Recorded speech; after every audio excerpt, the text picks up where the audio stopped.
It was a hot summer night when I got that fateful email. Now, I was no stranger to getting emails, but this one was quite bizarre.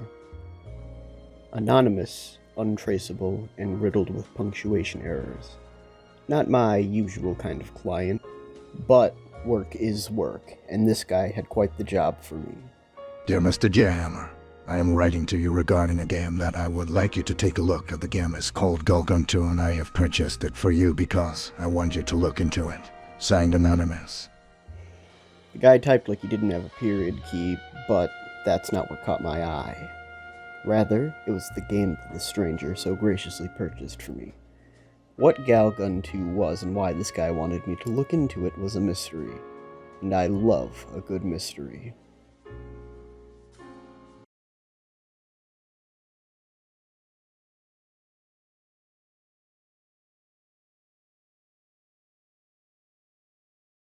After maneuvering through the menu, the game opens in a classroom as you're being spoken to by your classmate about your recent tardiness. This is Nanako. She sits next to you. After turning towards her and lingering for an uncomfortable amount of time, Nanako asks why you're gawking at her.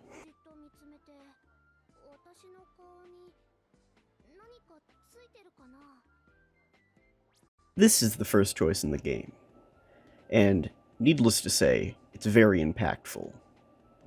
Who are you? It's nothing. Or, I love you, Nanako. One awkward confession and a subsequent dismissal of said confession leads to Nanako giving you some of her breakfast because she's such a nice person. Of course, there's a catch. Nanako will only give you the food if you did your homework the previous day, and since this is the start of a game, you obviously didn't do your homework. So, Nanako complains to you, because she sent you a text message to remind you to do your homework. Pulling out your phone, you see that Nanako did, in fact, believe it or not, for real, on God, text you about the homework. Now, after explaining to Nanako that you didn't see her message, she notices that you just received a text message from one Chiru. After reading aloud what Chiru had messaged you, Nanako asks who Chiru is, before seemingly getting weirded out that Chiru called you Nisama. Upon closing your messaging service, you notice a mysterious application on your phone. An application that you don't recognize. Nanako then makes a joke about you having gotten a virus from browsing an etchy-sketchy website. Curious as how you could get a virus from an Etch-a-Sketch website, I looked it up, and I do now believe that Nanako was not referring to the red magic drawing children's toy, but rather something a little more risque. Seemingly unfazed by the weird app, you decide to delete it. But by the will of God or your inability to understand what malware is, the app can't be deleted. Your attempts at removing it are interrupted as Nanako warns you that your teacher is coming, and class is starting. After a day passes, and you're about to leave, you remember that you forgot your phone, leading you back to the classroom to get it. Upon touching your phone, a cardboard box apparates right where your phone used to be. Not seeing obvious problems that a teleporting box brings, you decide to open the box without taking any precautions. Fortunately, the box was just housing a pair of goggles and an air dryer, which are two items that are commonly found in Japanese high schools. Now, you then put on the goggles and enter a world of demons and angels in another Tokyo. Rather than nothing happening, the goggles turn out to be a VR headset. This is Risu. She is an angel. Risu is here to congratulate you on winning the contest. Now, after calling Risu foul, she explains to you that she is in fact an angel with ARCO, also known as Angel Ring Company, and that you are in fact a hero that will come and slay the demons. Now, unfortunately for you, said demons are on their way to you, and they're approaching fast. Risu instructs you to give them euphoria with your pheromone shot. Looking into this one leads me to believe that this may be, in fact, a sexual innuendo. Since I'm not too fond of creeps getting their kicks from my videos, I've decided to leave those parts out. Sorry, fellas, get it somewhere else.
After a tutorial sequence involving the dispatchment of demons, Risu has the audacity to ask you how killing the demons felt.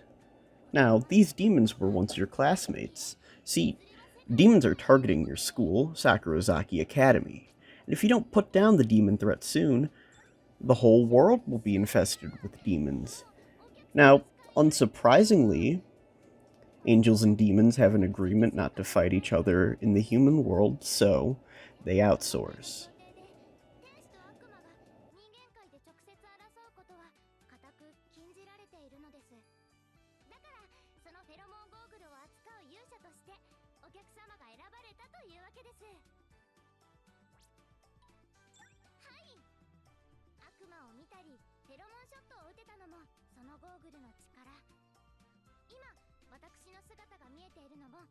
Now outfitted with pheromone goggles, which are required for the perceiving of angels and demons, you're a target for all women.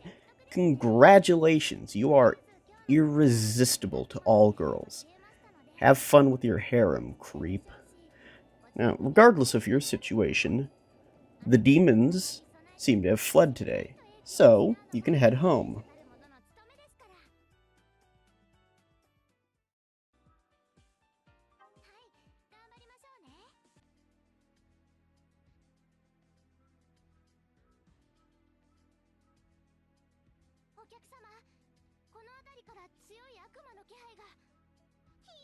Heading over to the gymnasium, Risu points out the presence of a demon.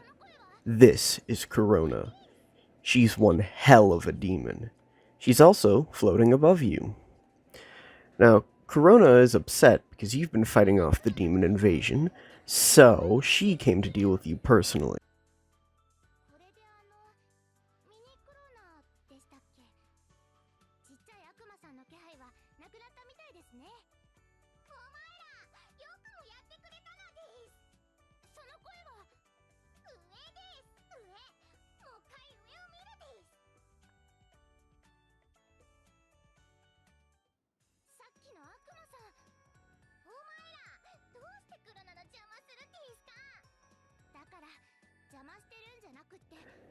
After fighting the legions of the damned, Corona returns to give you one hell of a speech.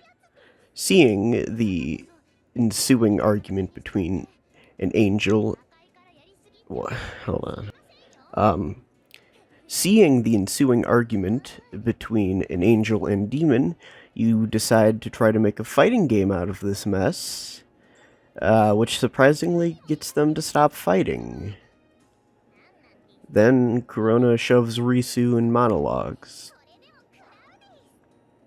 Corona leaves as quickly as she came. That happens in the game. After Risu gets up, you call Corona cute, which makes Risu sad that you aren't concerned for her well-being. And that's when the big twist happens, baby. Risu lost her keycard to get back to heaven. Risu is now locked out of heaven. And thus, more demonic misadventures can happen.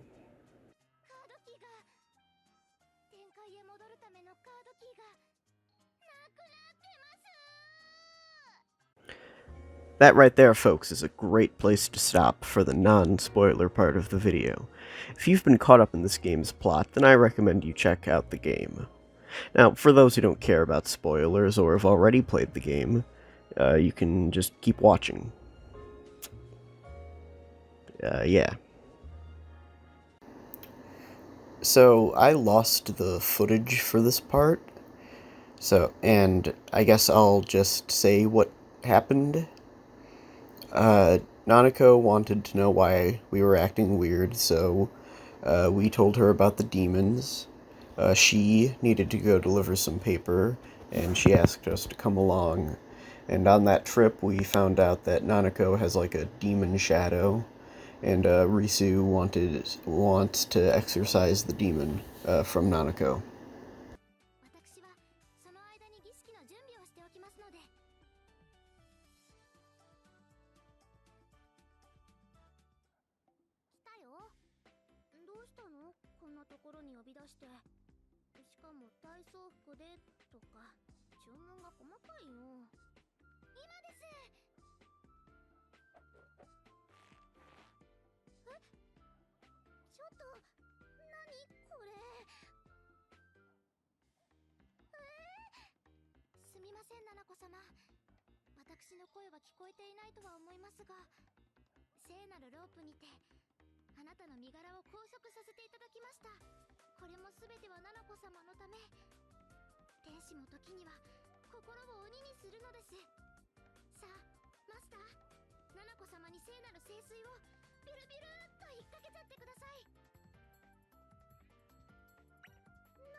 After some time passes, Risu has an idea about what to do about Nanako.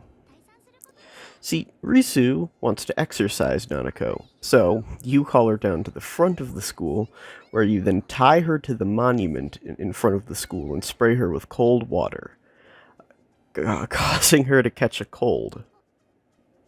This cold then causes Nanako to be sick, because you sprayed her with cold water for an extended period of time. During the time in which Nanako is sick, she stops going to school, which gives you some time to do side quests and fight demons. But eventually, Nanako returns. But she isn't really all there, which comes to a front when Nanako suddenly leaves class.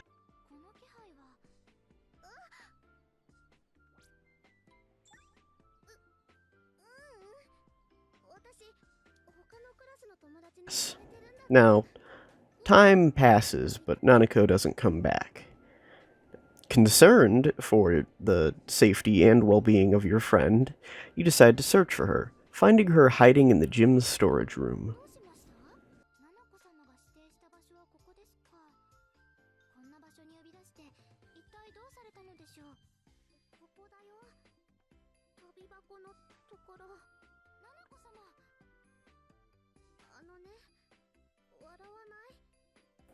After trying to get Nanako to come back to class, she asks you not to laugh at her when she comes out from behind the gym equipment. And Nanako steps out from behind the shelf. A demon. That's right, baby. Nanako's a demon. What? Like, full horned, tail, wings demon. Like real demon stuff. And worse, Nanako can see Risu now, which means that there truly is something wrong with her. Luckily, Risu has an angelic hair clip, which allows Nanako to retain a human form. But, you still need to find out why she turned into a demon.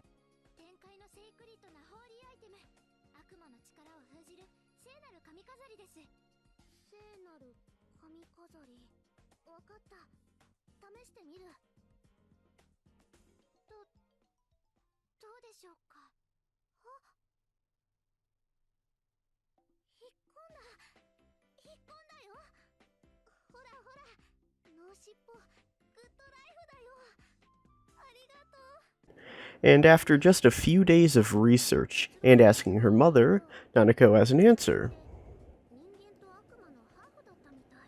Apparently, her father is a demon and her mother is a human, which means she's half demon.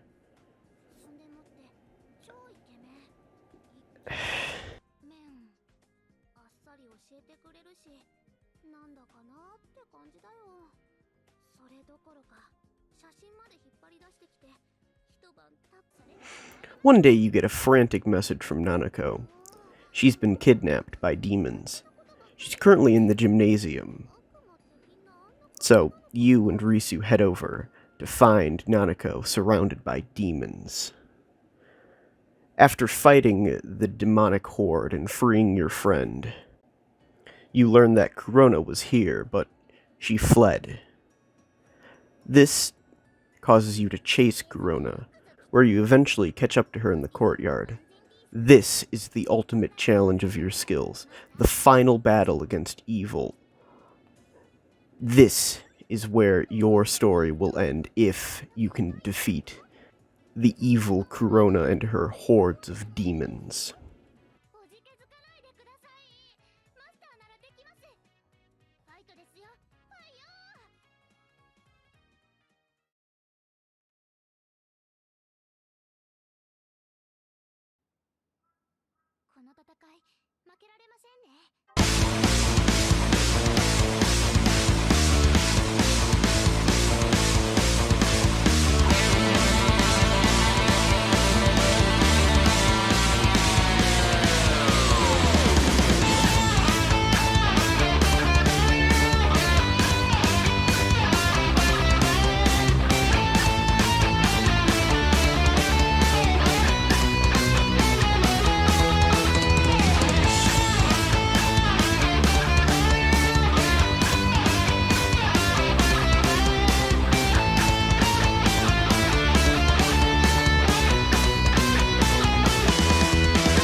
After one hell of a boss fight against Corona, you stand victorious as she reverts to her normal non-giant form.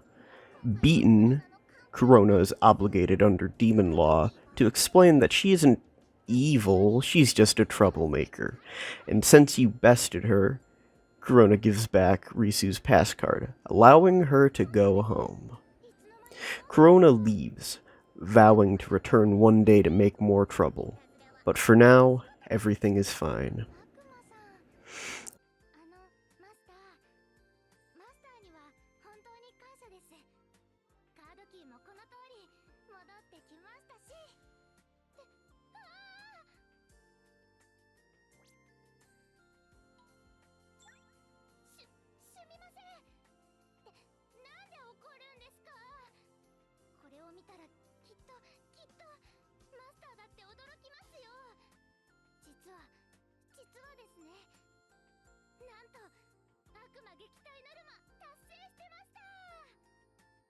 All's well that ends well.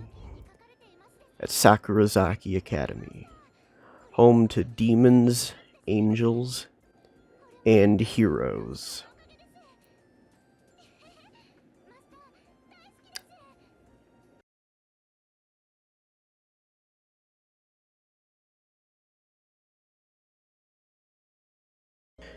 Galgun 2 is a game that isn't a total waste of time. Overall, the game is pretty solid, with some more questionable elements. The combat and Doki Doki mode both require you to find the weak points on girls in order to effectively make your opponent excited. Now, overlooking the questionable morality of accepting the advances of girls that are not fully able to make rational decisions while they pursue you, Galgun 2 can be funny at times. Most of the comedy is found in the interactions between characters, which is mostly found in the main quests. Side quests are mostly devoid of originality and personality, whereas the main story keeps its generic plot refreshing with the comedy. As was previously stated, the side quest system in Galgun 2 is simple and inconsequential to the main story. There are mostly just inconsequential fetch quests or elimination missions that don't affect the main plot.